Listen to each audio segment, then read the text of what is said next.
Louisiana was the first state to mandate that high school seniors complete the free application for federal student aid forms as a graduation requirement.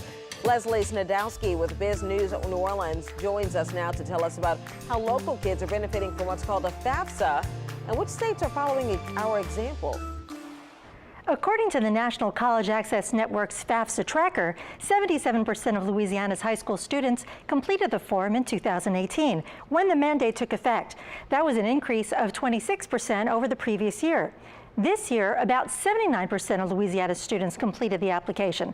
School reps say a mandatory FAFSA policy pushes more students to enroll with the goal to complete a degree, and that other states are starting to take notice. At the beginning of October, Louisiana students started the now mandatory process of filling out their FAFSA forms in hopes of claiming some of the $120 billion the U.S. Department of Education gives to college-bound students in loans, grants, and work-study programs.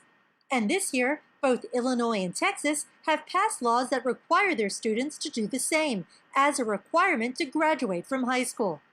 Illinois will start in 2020, and Texas will start enforcing this policy in the 2021-2022 school year. Michigan, Indiana, California, and the District of Columbia also have plans to pass similar legislation. The goal is to make college accessible for every student, and legislators feel federal aid plays an important part.